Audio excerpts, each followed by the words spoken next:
I've owned my Ford Maverick for almost 4 months, and while I absolutely love this truck, there are some things I just can't stand. Let's talk about it.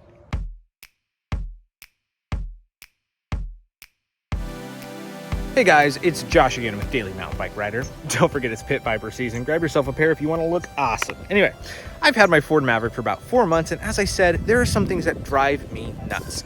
Now, I have the XL model, which is the low-end version, but the things that drive me crazy apply to every single version of the Maverick. They're things I wish I would have known about, and some of them I just hope Ford fixes. Let's jump into it. First, most annoying thing. So first thing that is so annoying, when you first go to turn on your Ford Maverick, you will see this thing that pops up right here, just wait for it, that says put on your seatbelt, which is normal, right? It's like, yeah, you gotta put your seatbelt on. So when I go and I put on my seatbelt, then it shows me that this thing turns green. It says I'm good to go. So I put the truck in drive, and I start to drive away, and what do I see? Nothing but a green seatbelt sign. And I know what you're saying. Well, maybe if you put your seatbelt on before you started the car, then it would turn off. Nope, doesn't work.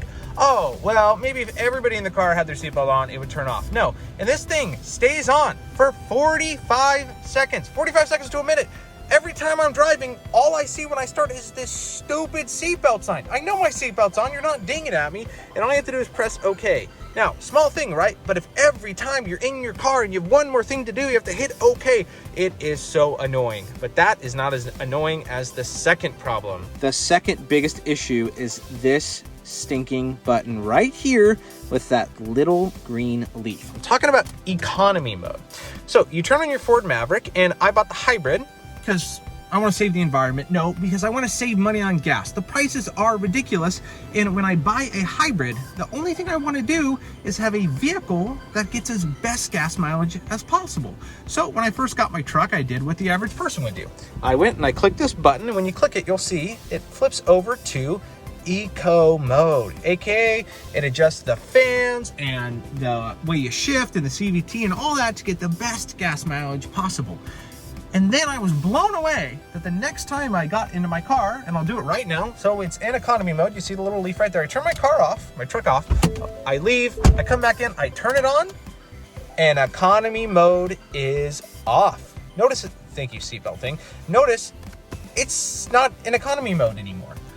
A hybrid vehicle that I bought to get good gas mileage does not save the last setting for the driving mode to know that I want to be in economy. I cannot tell you the amount of times I went on a long road trip, I'm going down the freeway, I'm going, the gas mileage isn't as good as it could be. Oh wait, I didn't click the button 1, 2, 3, 4 times when I first started the car. So now, for me to live in peace of mind and see what I want to see, I have to start the car, hit OK, hit the button 4 times to get into economy mode. It drives me absolutely insane. Ford, please fix this.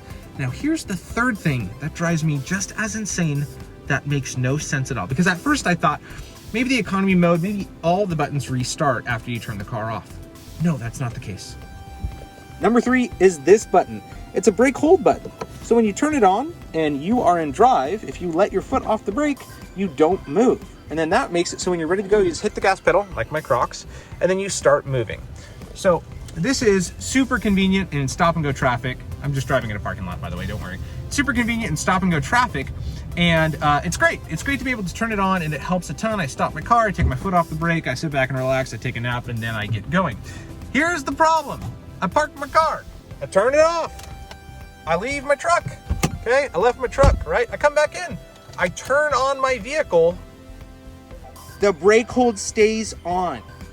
This doesn't sound like that big of a thing, but it's like the economy mode turns off, but the brake mode turns on. So here's what happens. I pull up to get gas. I forget that button is on. I'm then in a hurry to get out of the way because everyone's at the gas station. So I put it in drive, and then I let my foot off the brake, and I'm not a maniac. I'm not gonna hit the gas pedal right away to hit the person in front of me. I want my car to slowly move, but no, the brake hold is still on. So then I'm like, oh gosh, and I have to like hurry up and then turn out, and it makes me look like a moron. It makes me feel like a moron because when you put your car in drive to pull out of a parking spot or you put it in reverse, you shouldn't have to zoom and then use your brake because a stupid button stays on that I've never seen stay on in any other vehicle. Economy mode stays on in every other vehicle, but for some reason, this brake hold stays on when no other vehicle does that. Why are you the way you are, Ford? On to problem number 4. All right, problem number 4 I figured out when I first got my truck and I was leaving for the day.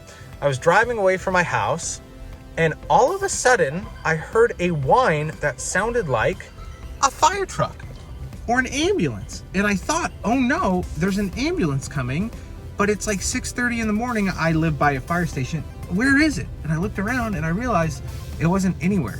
And then I realized every subsequent morning, or when it's really quiet and my radio isn't quite on yet because I haven't connected my phone, I would hear a faint ambulance sound, and I realized it's my truck. The Maverick at low speeds, when it's still in electric mode, it's this faint, weird whine that really sounds like a police car or an ambulance or something's coming to get you. And it's like makes these weird noises when you turn the truck off and walk away. Even if you come back without a key on, you'll hear it like making spaceship noises, and it's just funky, all the noises it makes that tricks me and thinks things are weird. Not that big of a deal. But number 5 is one that is quite annoying, and it was a feature Ford said everybody's gonna love. And that's this area right here. This is your door panels, and Ford was just talking to everybody about how awesome this panel was. And they said they made this cutout here and made this area right here. They even have a picture right here to show you a water bottle. And they said millennials like me, that's who this truck is for. They love their water bottles. They carry them everywhere. It's promoting sustainability. Know what the problem is? This water bottle spot does not hold a single water bottle I own. So I've got a big hydro flask. My wife uses this all the time. Yeah, this is not fitting. I'm not an idiot. It just doesn't fit in here in any which way. And then you think Analgene, we know Analgene's not gonna fit. And then like you think, oh, well, you just don't have the right size water bottle. Okay, let's use the smallest thing I could find, some sunscreen, okay? This will fit in there. Oh, thank you. So, oh, sorry, it went away. Wait, what? There's a slant right here where the water bottle would sit. And so no water bottle that actually fits stays in there. And if it does, as soon as you go to shut your door, it just moves all around. So the thing it was designed for doesn't do that. In all the storage in here, for some reason, you put a Coke can in there, you put a drive-through cup, you put anything you would think to put in this spot, and it doesn't stay there. And here's my thing. It's a pain in the butt because I bought this truck because of all the usable space for storage, and all the stuff I put in there just moves around all the time. If you're gonna market it, make sure it's good at least. All right, so those are just 5 things that I don't like about my Ford Maverick. If you're a Ford Maverick owner and have found other things, please let me know. I would love to hear about it. But besides that, I really do love this truck. I love the gas mileage. I love the conversations and the looks of it, and people just seem to love it as much as I do. So I'm gonna make a follow-up video on the 5 things I actually love about the Ford Maverick, and there are some things I wish people would have told me that are pretty sweet. Until then, you know what time it is. Don't spend too much time watching a guy talk about his Ford Maverick or his bicycle, but get out there, ride your bike, drive your truck, whatever you got. Make sure you do it every day.